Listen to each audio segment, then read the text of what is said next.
यदि हम जिम्मेदार हैं तो भविष्य आने वाली पीढ़ियों के लिए अच्छा होगा।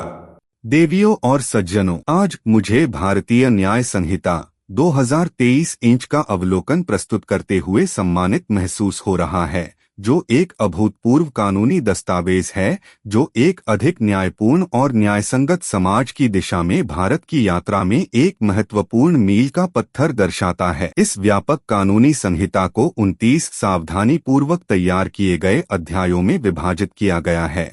हम अध्याय 1 प्रारंभिक से शुरू करते हैं, जो स्पष्टता और स्थिरता सुनिश्चित करने के लिए मूलभूत सिद्धांतों को निर्धारित करता है, दायरे, प्रारंभ और प्रमुख शब्दावली को परिभाषित करता है। अध्याय 2 सामान्य स्पष्टीकरण, आवश्यक परिभाषाएं और स्पष्टीकरण प्रदान करता है, जो जमीनी कार्य को और मजबूत करता है। अध्याय 3 दंड के विभिन्न रूपों की रूपरेखा देता है, यह सुनिश्चित करते हुए कि वे किए गए अपराधों के अनुपात में हैं।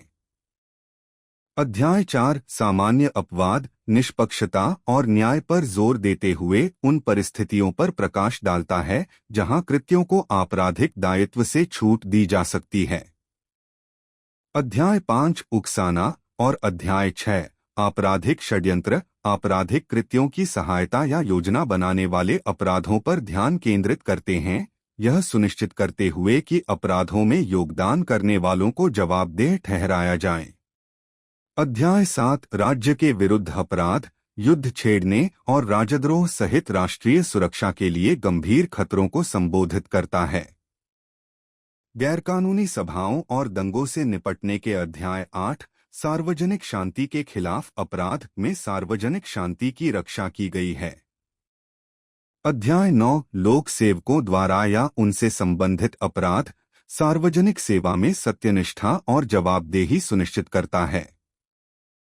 अध्याय 10 लोक सेवकों के वैध प्राधिकारी की अवमानना, वैध आदेशों के प्रति सम्मान को बढ़ावा देता है। अध्याय 11 झूठे साक्ष्य और सार्वजनिक न्याय के खिलाफ अपराध, उन अपराधों से निपटता है जो न्याय प्रणाली को कमजोर करते हैं, जैसे झूठी गवाही और बाधा। जालसाजी और धोखाधड़ी को संबोधित करते हुए अध्याय 12 सिक्के और सरकारी टिकटों से संबंधित अपराध में वित्तीय अखंडता की रक्षा की गई है। अध्याय 13 बाट और माप से संबंधित अपराध, व्यापार और वाणिज्य में सटीकता सुनिश्चित करता है। सार्वजनिक स्वास्थ्य और सुरक्षा को अध्याय 14 में प्राथमिकता दी गई है। सार्वजनिक स्वास्थ्य, सुरक्षा, सुविधा, शालीनता और नैतिकता को प्रभावित करने वाले अपराध। अध्याय 15 धर्म से संबंधित अपराध में धार्मिक सद्भाव की रक्षा की गई है।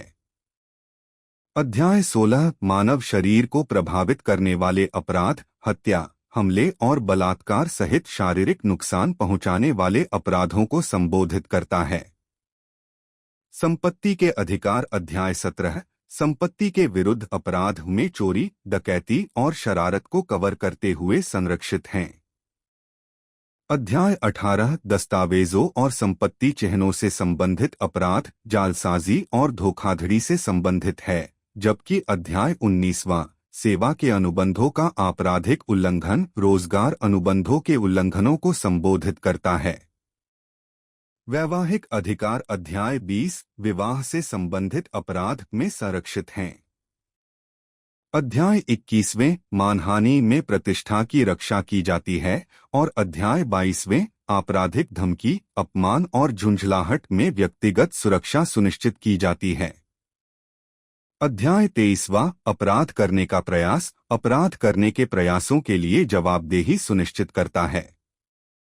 अध्याय 24 अपराधों से संबंधित सामान्य प्रावधान, व्यापक कानूनी सिद्धांत प्रदान करता है, जबकि अध्याय 25 चुनावों से संबंधित अपराध, हमारी लोकतांत्रिक प्रक्रियाओं की अखंडता सुनिश्चित करता है। पर्यावरण संरक्षण को अध्याय 26वें पर्यावरण से संबंधित अपराध में संबोधित किया गया है। अध्याय 27 सूचना प्रौद्योगिकी से संबंधित अपराध, साइबर अपराधों को संबोधित करता है, जो हमारे डिजिटल युग को दर्शाता है। बौद्धिक संपदा को अध्याय 28वें बौद्धिक संपदा से संबंधित अपराध में संरक्षित किया गया है। अंत में अध्याय 29वां विविध संहिता के व्यापक अनुप्रयोग के लिए आवश्यक विभिन्न प्रावधानों को शामिल करता है। निष्कर्ष में भारतीय न्याय संहिता 2023 इंच न्याय के लिए एक समग्र दृष्टिकोण का प्रतिनिधित्व करता है, समकालीन चुनौतियों का समाधान करता है और एक निष्पक्ष, पारदर्शी और कुशल कानूनी प्रणाली को बढ़ावा देता है। यह संहिता कानून के शासन को बनाए रखने और प्रत्येक नागरिक के अधिकारों की रक्षा करने की भारत की प्रतिबद्धता का एक प्रमाण है। धन्यवाद।